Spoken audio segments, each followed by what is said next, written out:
环球大战线深入世界最前线，全球各地的观众朋友，大家好，我是叶思敏。今天节目一开始，我们先欢迎来宾，清华大学讲座教授张妍婷张将军。思敏好，大家好。台北市议员侯汉廷议员。主持人好，大家好。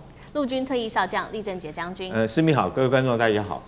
好，观众朋友，今天特别来关心到的是美国的 F-35，难道真的被伊朗给击落了吗？今天会来做关心哦。美军啊，这个它可是它的王牌神话，难道真的被打破了吗？另外，来自于伊朗革命卫队的说法，他们说他们命中了美军的第5舰队，还狂轰了以色列。这当中，我们也会来关心刚刚说的 F-35为什么可以顺利的如伊朗说的被打下来，是真的吗？难道这当中有中国大陆帮助伊朗在雷达上面提供这个防守吗？今天就这些议题，我们会一起来做关心。好，先来看到这个是最新的进度哦，一架 F-35隐形战机被伊朗的炮火击中。这一件事情是开战以来第一次 F-35被击中。当然了 ，F-35的造价非常的贵，高达了1亿美元。为什么这一次会被锁定击中呢？难道是隐形技术真的当中出问题了吗？还是伊朗的防空系统，或者是中国的雷达真的能够锁定抓住 F-35呢？将军怎么看？我认为现在可以看出来，因为打久了之后啊，会有任务的惯性就出来了。那任务的惯性被伊朗所掌握。因为这个以色列也好，美国的空中轰炸走廊，你这个是空中走廊一直在进出，伊朗采取哪个航线？是取到于伊拉克，还是先取到叙利亚，再取到伊拉克，再进入伊朗？你这个空中轰炸走廊被掌握了，一定是从那个地方进入，然后从哪个地方脱离？为什么要这个样呢？因为以色列跟美国的远距遥攻武器跟精准制导武器用差不多了，那你就要飞进去炸。因为你远距的用光了，那你就要进去炸，叫凌空轰炸，就到它那个空的，那你就不容易被发现了。因为现在伊朗全部的空域是禁航区，那禁航区你进来的那就是这个轰炸机或者战斗机啊，很容易。然后但是这个 F-35是逆中，为什么会被锁定？因为现在啊有地面的红外线侦测系统，你这个飞机可以逆中，但是你热没办法逆中啊，你要放热啊。而且一般来讲，它进入的时候啊，会有2个状况。第一个，大速度热特别，那你要发动机推力很大。第二个，它都有载弹，又有载弹又大速度，你的发动机几乎都是火力最强，那很容易红外热就抓到了。没有民航机，那这个热会跑，那这个就是任务的战轰机，所以是变成这个状况，要进入，然后又有IRST，因为这红外线侦测性的 IRST 就抓到了，热在跑。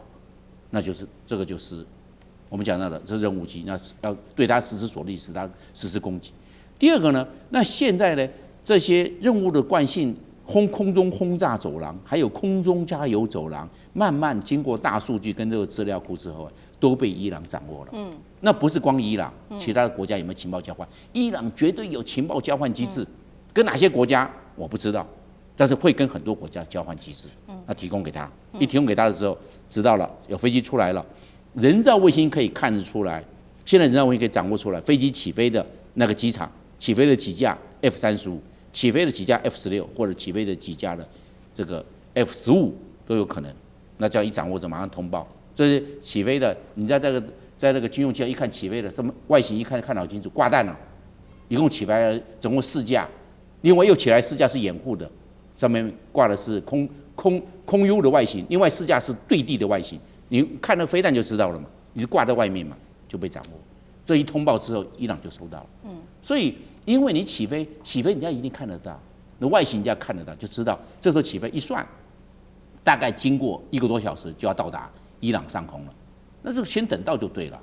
它可以拦截。现在啊，把这一架的 F-35啊。已经把它击伤了，换句话说，真正的没有把它发动机打掉，是因为它是单发动机，如果打掉的话，飞机就根本没办法回来了。那下一次有没有可能？有没有可能击落或击毁？这种可能性慢慢变高了。所以我们知道，这卫星侦测系统还有最后一个破解的，我认为是敌我识别器，就是敌我识别器是 SIF 被掌握了。SIF 开这个码出来的时候呢，美国收到，这是它的友机，但是同样的，伊朗也收到，它就列为敌机。所以敌我识别码也被伊朗掌握了，红外线被掌握，敌我识别码被掌握，轰炸的惯性的空中轰炸走廊被掌握，所以以色列也好，美国也好，将来轰炸伊朗的任务的风险会越来越高。好，我们看到现在主控权似乎已经在伊朗手中了，掌握到了各种的资讯跟情报哦，导致现在 F-35这一次出了一个大意外哦，被视为是美国一个很重大的挫败。那另外一方面，伊朗在这个时候继续的火力全开，持续加码。20日凌晨的时候，他们又在启动新一轮攻击，第64波真实承诺4的攻击哦。这一次出动的是包括了无人机跟飞弹直轰以色列的北部跟它的中部地区跟美军的基地。伊朗的说法，当然了，美军目前还没有证实。他说他有连美国的第5舰队都把他命中了。包括从它的反无人机的系统、燃料槽到补给中心、士兵集结区，伊朗革命卫队说都已经被他扫一轮了。这一次的攻击，我们也来看到画面上 CG 有非常多来自于伊朗的各种的飞弹，包括了霍拉姆、沙赫尔啊、城堡破坏者等等，还说有这个高超音速导弹。不过我们特别来关心到的是，他出动了这个他的新一代的无人机，这个是自杀无人机，包括了见证者1，而且这个是最新的改良型。被说就是这一次的关键杀器。那有什么不一样呢？跟过去这当中，专家说这一款巡弋的弹药是经过大改版的，包括它有改过它的电动马达等等。那主要的功能就是可以降噪，而且可以降热，变得更难以被发现。那在这样子的一个情况下，伊朗用它的新款的这个自杀隐形无人机扫射，他说的第5舰队，美军防空体系还能有效的做拦截吗？将军又怎么看？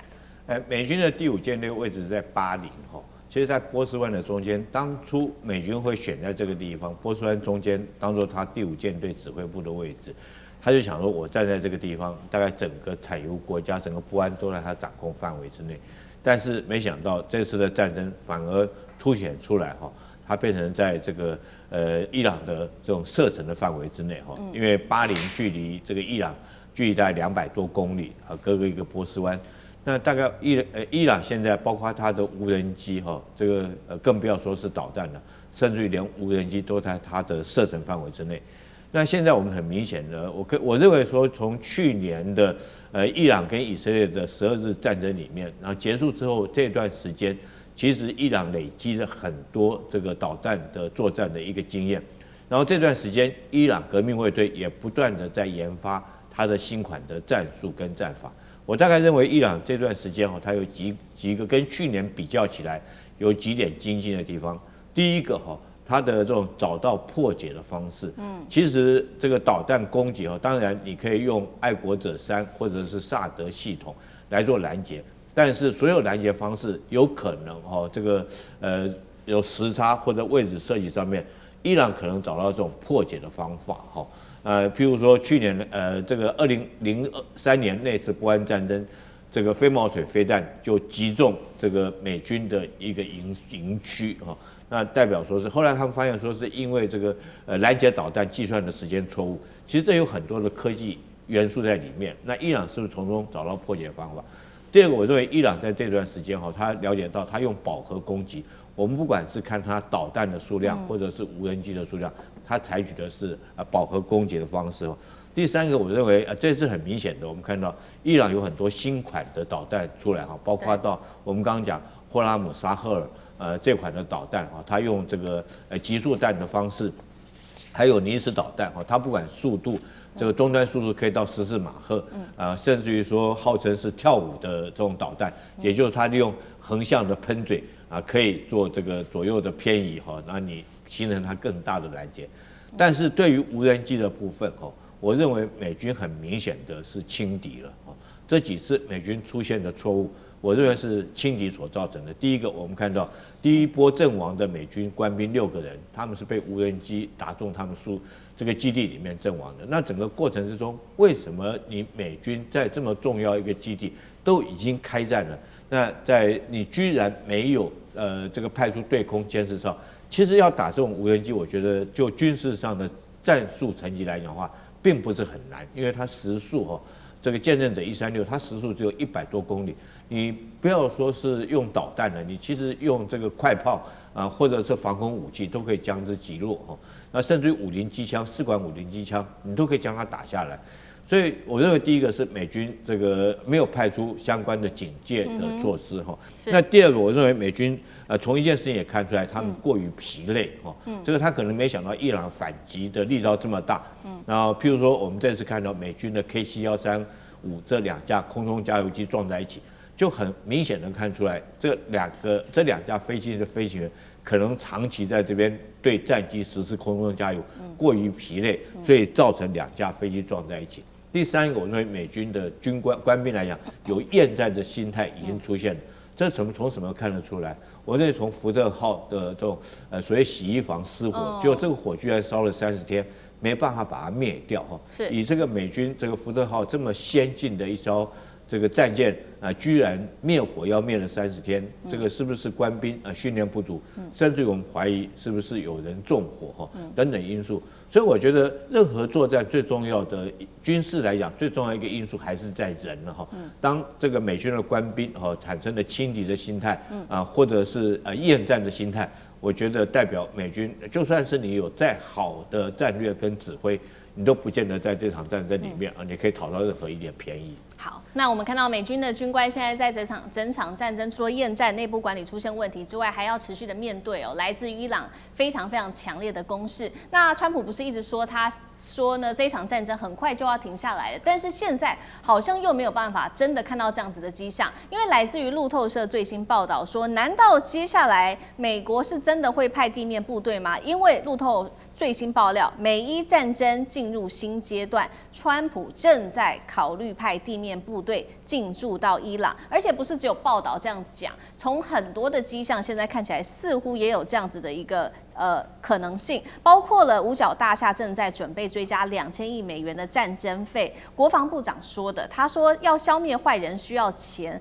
再来就是川普，你在增兵数千人要登陆伊朗的本土，还有2500名的这一些陆战队已经赶到中东，2栖舰队也前往中东。最新民调竟然有超过65%的美国民众认为川普会对伊朗进行地面战，但是支持度只有7%，非常的低。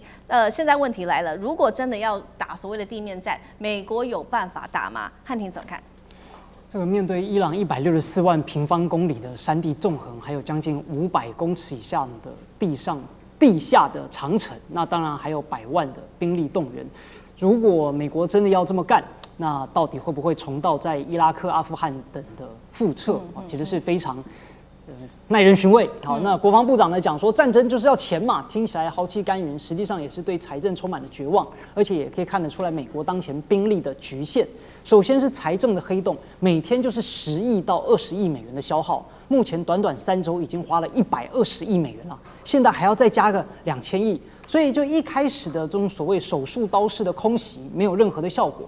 而第二，可以看到还要再加派2500名的海军陆战队，而且还要从冲绳调动过去。对，所以已经把从亚太的这些战略的机动量全部都搬过去，那就表示美国在全球已经是兵力的极度紧绷，你才要拆东墙补西墙啊，甚至包含把南韩的萨德系统也通通都搬回去。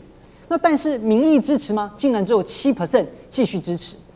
而且美国如果想要去复制过往，不论是在伊拉克啦，然后或者说要跟委内瑞拉，可能感觉上很快啊，反正就是把人给打跑了之后，他就分崩离析啦。但完全不一样啊！如果我们单纯从伊拉克跟伊朗来做比较的话，伊拉克当时呢，他的军队都是忠诚于个人，但是呢，在伊朗的革命卫队，你看，就算哈梅尼不在了，但是呢，他的指挥权，他的所有的这个军队的权力，都是下放给每一个独立的部队，他们都愿意跟美国继续打。而且呢，伊拉克它当时社会整体比较分裂，但是伊朗呢，完全就是什叶教派深入人心。面对外敌入侵，你看到将近1个多月的时间，大家都决定继续打。好，那再来一个国际环境也跟过往往往不同了。在2003年，当时呢，美国还算是国际的领袖，对吧？他一呼百应，他说干啥就干啥。但是到了现在，可以看到呢，川普的信用以及各种的地位都一落千丈，他要大家来帮忙啊，守住荷姆兹海峡。没人理他，对吧？就法国、德国、英国都不理他，就连现在在见面的高市早苗呢，也不愿同意。那为什么呢？就是因为大家看衰啊，你美国觉得你是不是兵力越来越不行了，你实力越来越弱了？尤其荷姆兹海峡现在的实际掌控权就在伊朗手上嘛。伊朗要谁过就让谁过，伊朗不让谁过就不让谁过。那如果美国没有办法去展现它在全世界的军事上的实力，自然呢，大家就会对美国产生看衰。所以这种看衰不是说我们这个刻意对美国不好啊，是目前的军事专家跟国际专家，包含了前美国的官员，甚至许多的研究员、昆西研究所等等，都认为未来如果长期打下去，对美国自己是非常不利。所以可能如果真的要出兵到地面的话，很可能不是美国实力的展现，而是战略透支的可悲结局。好，谢谢汉庭。那我们休息一下，马上回来。地缘政治、美中之争、战略价值、强权崛起、小国生存，现在与未来洞悉事件走向，掌握世界脉动，全球观点尽在环球大战线。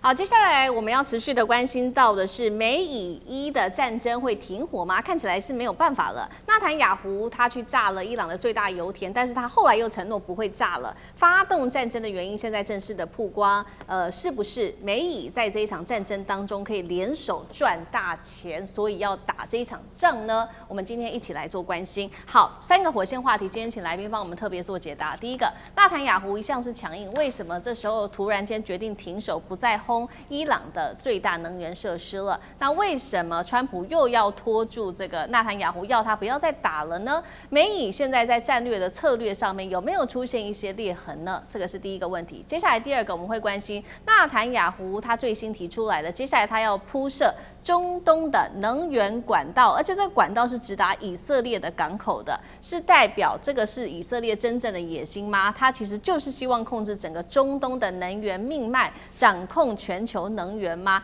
但是以色列有这样的想法，中东国家会甘心被架空吗？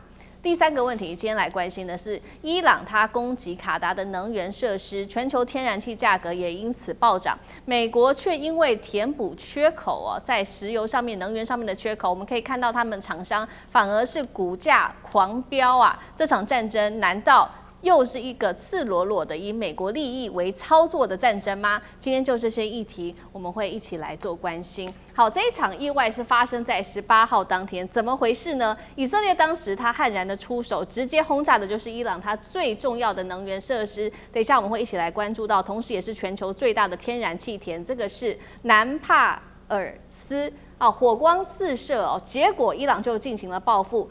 反手狂轰在卡达跟沙烏地阿拉伯这边的工业区，导致卡达的这个叫做拉斯拉凡工业区瞬间爆炸。革命卫队说了，接下来油价会到$200。这个时候呢，我们看到以色列总理纳坦雅胡赶快出来喊话了，他说：接下来我们会遵从川普的要求，不会再攻击伊朗的能源设施了。针对伊朗南部的这个天然气田相关设施的攻击，是我单独行动，是我自己决定的，好像要帮忙划清界限。那川普事实上他也在这场攻击前，他曾经说过，我告诉过他，就是纳坦雅胡不要这样做，他不会再做了。我们的关系是很好的，行动是协调的。好，所以节目一开始特别请教将军怎么看？第一个，为什么纳坦雅胡的态度一向强硬为什么这个时候好像软化下来，他决定不再攻击伊朗的能源设施了？川普为何要求以色列不要炸天然气田呢？那美以的战略现在有没有分歧？将军怎么看？第一个我们要知道这个美国川普跟这个以色列纳坦雅胡他们的战略目标是完全不同的。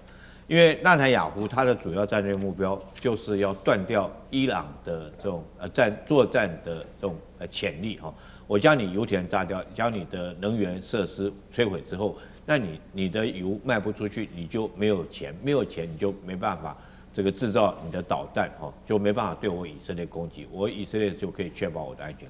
可是美国这一次我们看出来，美国川普来讲的话，他瞻前又顾后的。因为如果说这次他负担的责任比以色列要大很多，他要考虑到自己国内的通货膨胀，要考虑到他的期中选举要考虑到盟国的态度，所以说这个川普顾虑的事情很多。那我认为这次以色列纳坦雅胡是刻意去炸这个油田炸这个天然气天然气的这种，所以南帕尔斯天然气的这种天然气田，炸掉以后。就是要把美国拖进这场战争里面，让美国没办法脱身哦。当然，你要知道，去炸这种油田对全世界来讲对川普来讲的话这个是杀敌1000，可是自损会10000。因为我们现在看到这油田一炸，昨天这个包括到能源的价格立刻就暴涨其实最伤的是美国。我认为这场战争打到现在，已经不是一场纯粹军事上的冲突，而是变成一场混合的战争，尤其是说已经变成一场能源的战争。那纳坦雅胡也看出来美国的这种短板在这个地方，我只要去炸油田，你就必须这个反击。如果说伊朗就会反击伊朗如果反击，造成全球的能源价格暴涨，那苦的是谁？苦的是川普。川普可以说现在就是哑巴吃黄连，有苦说不出。纳坦雅胡做这种动作，其实是陷川普于不义。所以，但是我不认为纳坦雅胡这个他讲的话会算话。他说，我以后不再炸油田了。那我们从以前几次的战斗，这次这个美国跟伊朗的战争，我们从几次的战斗都会看出来，能源是美国最大一个短板譬如说第一次以色列去攻击伊朗的油田，我们都知道。造成所谓德黑兰下了黑雨，那时候美国就骂了脏话，骂以色列骂脏话，你干嘛去攻击油田？那让伊朗更师出有名去攻击周边海湾国家的能源设施那第二次我们看到美军去炸哈克尔岛哈克尔岛炸了半天，其实他只炸军事设施，他并没有不敢去攻击伊朗的能源设施，因为他知道如果攻击伊朗能源设施攻击的话，那后面伊朗报复起来会造成全球的一个通货膨胀。那这一次这个以色列，我觉得他是刻意去攻击这个南帕尔斯的天然气田然后让伊朗来反击。那伊朗当然这次就毫不客气就对，包括到这个沙特啦、阿联酋啦、卡达啦这些天然气攻击。那当然伊朗没有在怕的啦。我们看出来，伊朗这次就准备拼个你死活，因为如果说造成全球的通货膨胀，最不利的是美国嘛，因为美国虽然说美国自己有产油，可是当能源涨价、油价格上涨之后，最伤的是美国老百姓。所以我觉得这个是川普的短板。那这场战争已经变成一场能源大战。好，这场能源大战，这个看起来美国相当的不利，但是也没办法，对美国相当不利，但是也没办法。现在川普似乎就是被纳坦雅胡牵着鼻子走。那纳坦雅胡的动作还不止如此，他现在有一个新计划，那也被视为是为什么他这一次要发动这一场攻击的原因，是这样吗？我们来看一下他怎么说。他说，接下来他想要做的事情是铺设石油、天然气的管线，能够让他这个能源穿越到阿拉伯半岛。直达以色列地中海的港口。画面上我们来看到，他希望签的从海湾国家就能消除对于这个荷姆兹海峡的瓶颈。他说这是他后来他思考的战后最大的一个变革。那是不是主要以色列就是想要掌握全球的能源命脉，包括天然气跟原油呢？那汉庭又怎么看？想是想了，但现实上也做不到。我们先说一下他的这个计划。第一个呢，当然是能够躲避掉这整个荷姆兹海峡被封锁，对吧？你封锁归封锁没用，因为我有另外的一条道路。那第二个呢是，如果它一旦能够建成的话，那以色列呢，它就能够从单纯的能源进口国，然后呢跟这个所谓的这个纷争国家摇身一变，它就成为了守护大家能源，并且呢，如果欧洲都需要油的话，还要从我以色列这边拿，都从我以色列这边出，我还可以收过路费。那而且一旦建成，那像是沙烏地阿拉伯啦、阿联酋啦这些产油国家的经济命脉，就会跟以色列有深度的绑定。那这不仅是能够带来纯粹金钱上的收入，而是以利益作为一个纽带，那把这些国家通通都跟以色列团结起来。但是呢，这个想得很好，现实上根本不可能。第一个是政治障碍，中东这些国家这昨天才共同发布声明，谴责以色列的军事行动。所以我怎么可能昨天谴责完你，然后马上跟你来开发合作？根本不可能。而且第二个，这个主要的目的是说，我们要绕过荷姆兹海峡的封锁。那现在已经有啦，已经有替代这个的管道啦。首先呢，这个沙特就有东西管道，阿联酋也有叫哈布尚富查伊拉管道。虽然它的运力总和不及霍姆兹海峡，但是呢，这两个管道都是由本国完全掌控，很安全。如果再搭配以色列，还要再搞一个新的，我还要再经过约旦，那未来这个风险不是转移到你身上而已吗？仍然有风险。而且第三，那我跟以色列深度绑定，那我不就变成是伊朗的这个靶子了吗？那未来我会不会遭到这个什么黎巴嫩的这个攻击跟袭击？我还要耗费大量的成本去维护，还要躲避这些攻击。而且最关键第四个，远水难救近火嘛。盖一条管道要多久？好歹要10到15年，要投入上千亿的美金。那现在能源不够，你讲以后10年的事情有啥用呢？所以就是理想很丰满，现实很骨感。好，那我们也看到，那这一场能源战打到最后，到底是谁获利呢？除了以色列希望能够掌握能源命脉之外，现在看起来，难道美国跟以色列也有从中获利吗？我们来继续看下去哦。这一次这个伊朗的报复行动攻击到的，刚刚提到的是卡达的天然气工厂嘛？那确实也因为如此哦，所以呢，它的厂区17%的产能就被摧毁了。这个工厂本来它出口到的国家包括了有意大利、比利时、韩国、中国等等，现在这些合约就等于是几乎作废，全部暂停。那现在预估这个产能要修复要3到5年的时间，天然气价格当然是一瞬间狂飙了35%哦。现在各国都在掀起的是抢气大战。那现在来看到是不是美国有因此受惠呢？因为我们来看到天然气的产量，目前第1名是美国，第2名是俄罗斯，第3伊朗、中国、加拿大跟卡达等等。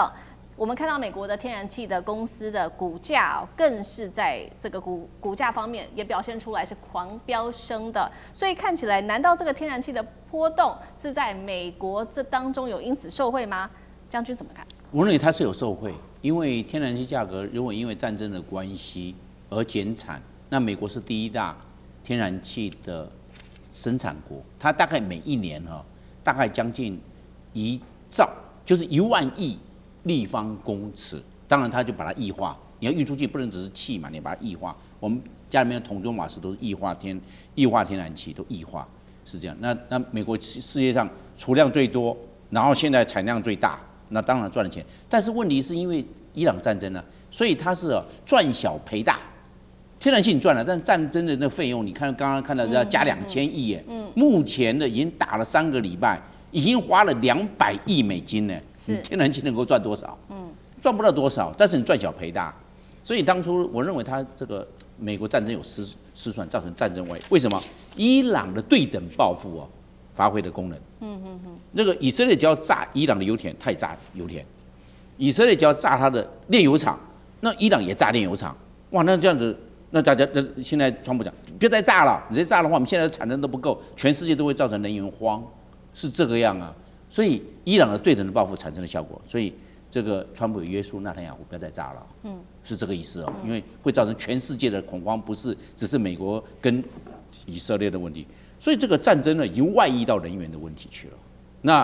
那美国当初失算，美国过度乐观，打4天，现在已经进入第四个礼拜，因为已经3个礼拜打完了，还没有看到还没有一些效果那外溢了，那或者说失控。然后他认为人民会揭竿而起，结果没想到现在好像越打伊朗好像感觉到越团结，里面的这个示威抗议游行好像变成不见了嘞。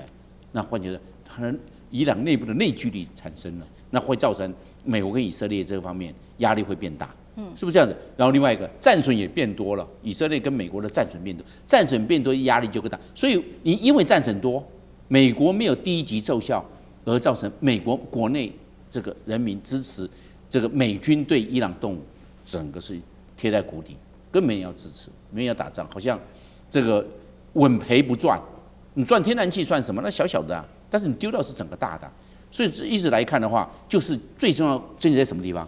欠缺了战争的正当性。是以前伊拉克战争、阿富汗战争，那是联合国授权，那这一次对伊朗动手，联合国完全没有授权你就动手了，而且还在谈判当中动手。你这个是在战争道德上面就居于下风，所以你怎么样说服老百姓都不支持。那所以因为战争外溢到，感觉到美国跟以色列还蛮吃力的。好，谢谢将军。那我们休息一下，马上回来。地缘政治、美中之争、战略价值、强权崛起、小国生存，现在与未来洞悉事件走向，掌握世界脉动。全球观点尽在环球大战线。好，接下来我们要持续关心到的是，这个川普真的失控了吗？我们现在要来看到的是这个白宫有一场看似是美日同盟的一场会谈，结果变成了大型的羞辱现场。川普当着高市早苗的面直接翻出了历史伤口。他提到了当时的珍珠港事件，他语带奚落的说：“谁比日本更懂奇袭呢？”高市愣住，也只能强颜欢笑。我们来看一下现场的最新画面。Who knows better about surprise than Japan? Okay? Why didn't you tell me about Pearl Harbor? Okay? Right? You know, he's asking me, do you believe in surprise? I think much more so than us. Very proud. 好，我们可以看到高市早苗被奚落之后，现在画面呢，从画面上看起来真的是尴尬的要死哦。那川普呢，当时他也要求了说，日本你应该要护航荷姆兹海峡，结果没有想到高市他也暗藏玄机，他怎么样反将川普一军呢？他搬出美国起草的这个日本宪法是有限制自卫队行动的，所以他公开对美国说的意思是这样吗？不是我不帮你，也是当年你把我给绑住了，所以我没有办法出动我的自卫队啊。所以这个高市早苗有没有希望趁机在这个时候修宪，向美国讨价还价？那美国总统川普今天在这个场子说这样子的话，有没有当场羞辱盟友的意思？厉将军怎么看？这两个国家元首在一起我觉得川普讲这种话，对高市早苗讲这种话我用台语来形容，叫做孤丘逼不畏逼丘孤逃爹爹就是50步笑百步的意思。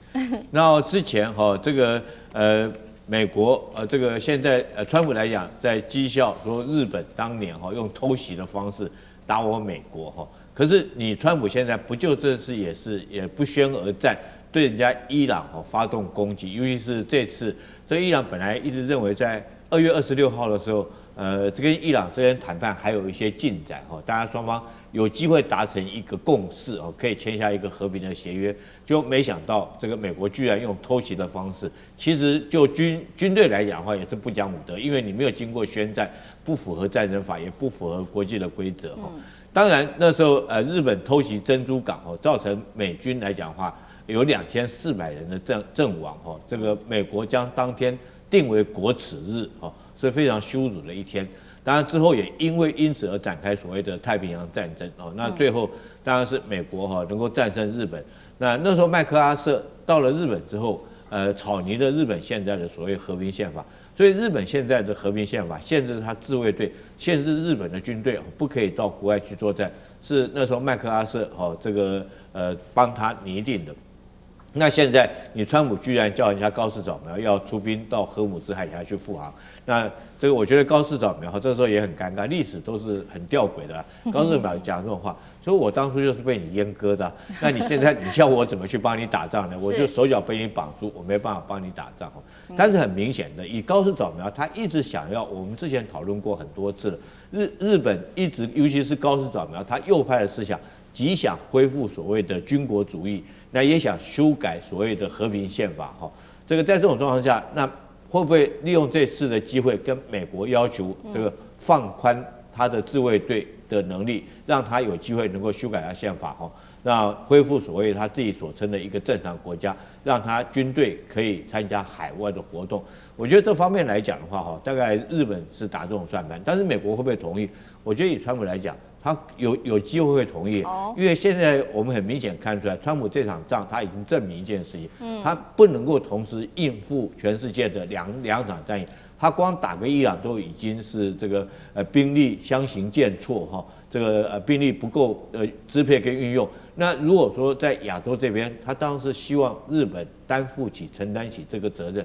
那我想说，日本也愿意利用这机会恢复他的军国主义，建立他所谓正常的国家所以我觉得这两个国家元首见面，极可能一拍即合各取所需了。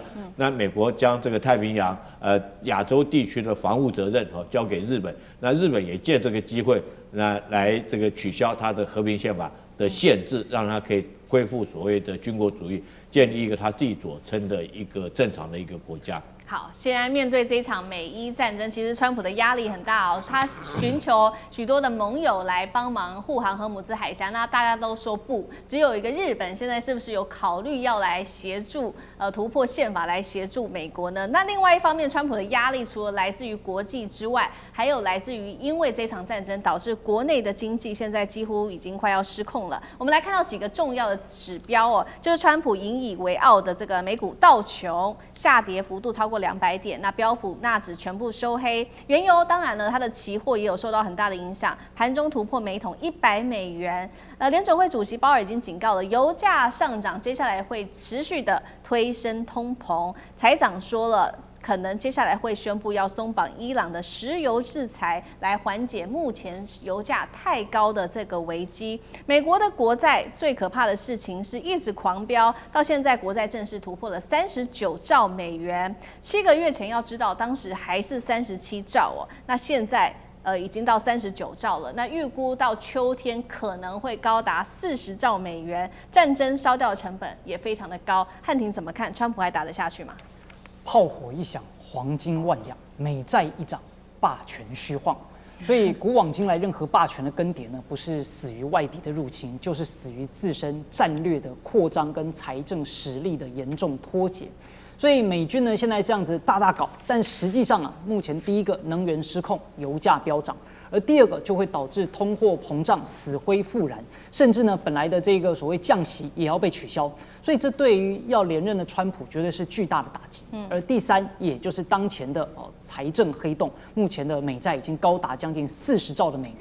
而且这些支出还要不断的上升，所以目前的这个战事已经烧掉120亿美元了，而且未来呢还要再继续增加。好，根据美国智库战略国际研究中心的估算，未来如果2个月总花费会在400亿到950亿美元之间。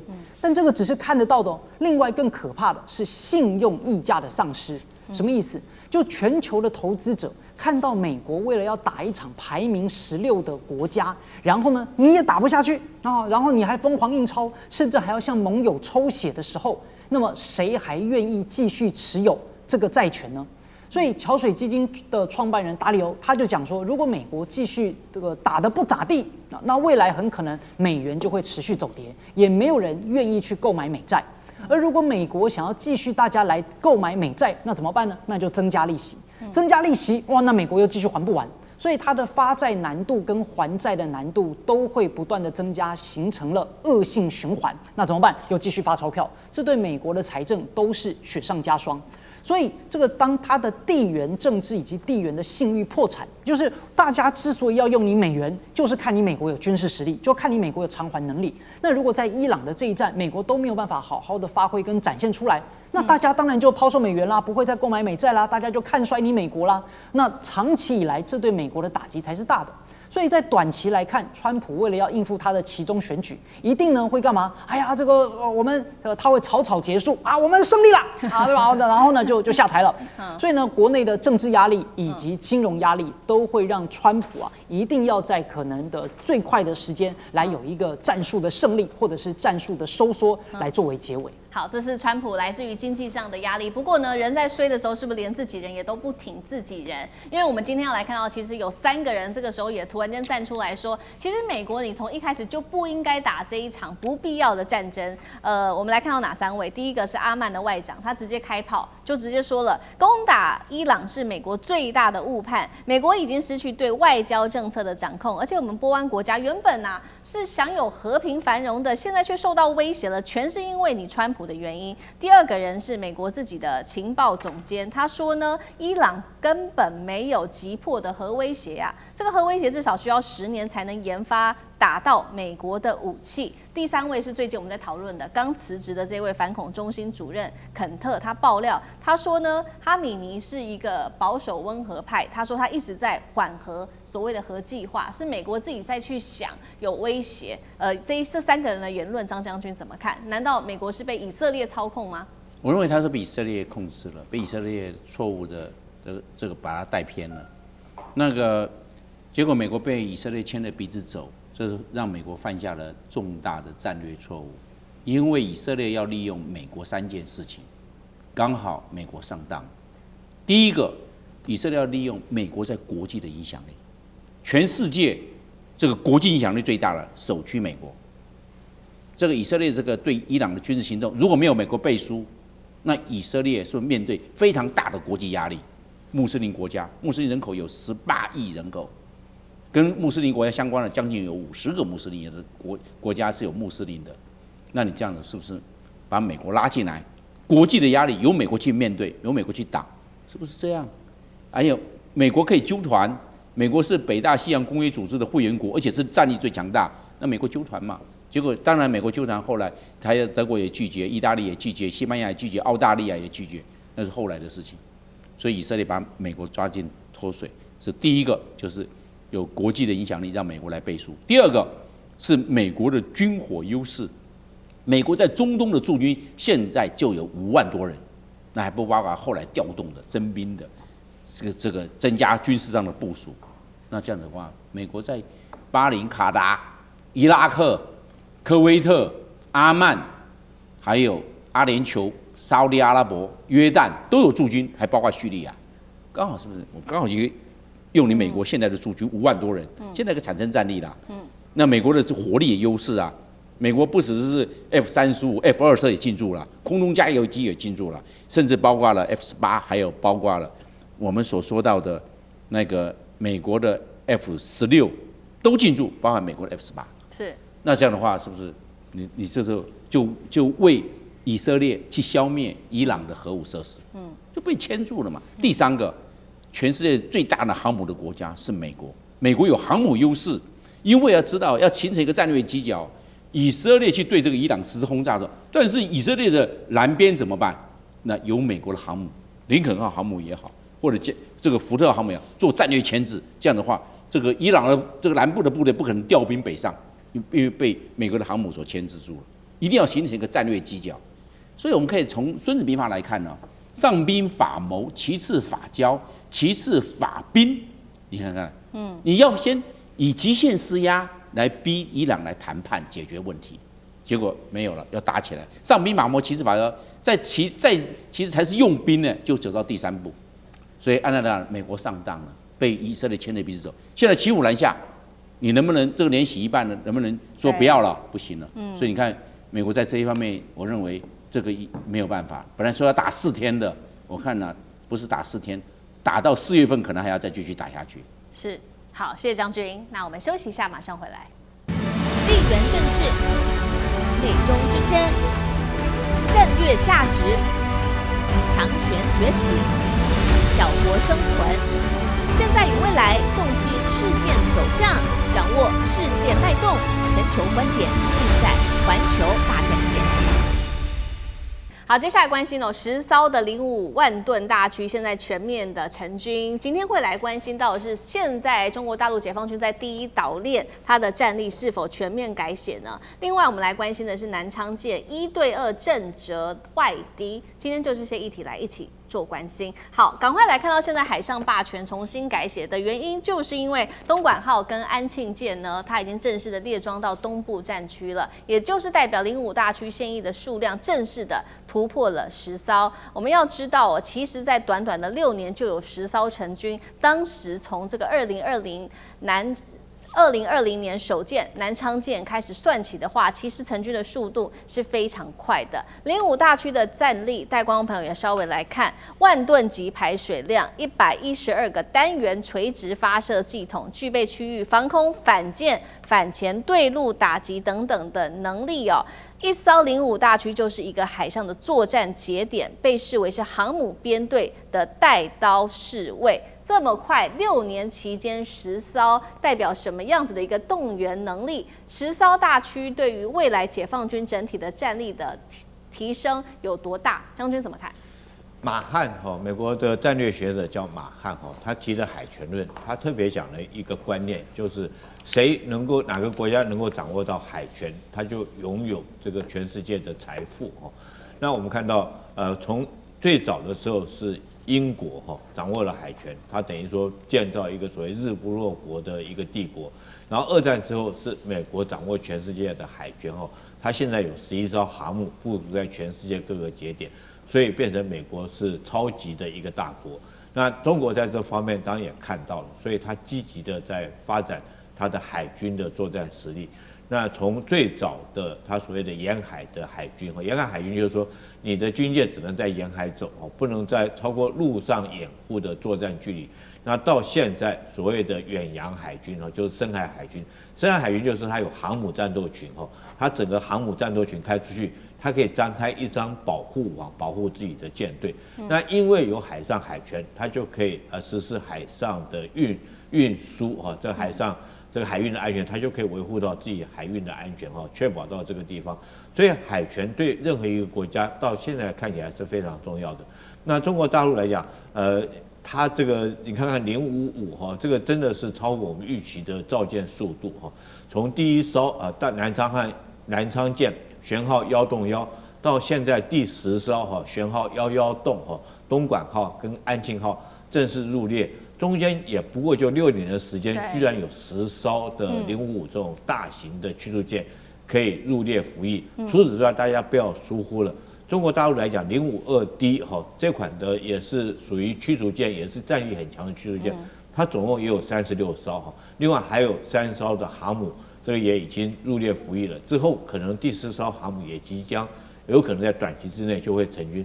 所以我认为这个就中国大陆来讲的话，它海军实力已经很明显的在很短的时间之内快速的上升。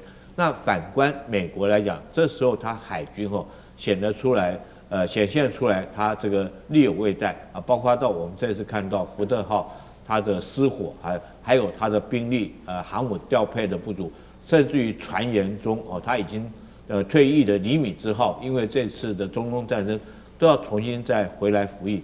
我觉得从这边东升西降的态势已经很明显了。那未来中国大陆应该，如果它055大区持续的建立，它的航母战斗群持续完成之后，我觉得它未来的战力就不再只限于这个所谓第一岛链跟第二岛链之间，它可能就可以突进到这个太平洋、西太平洋，甚至于到印度洋的可能性都很大。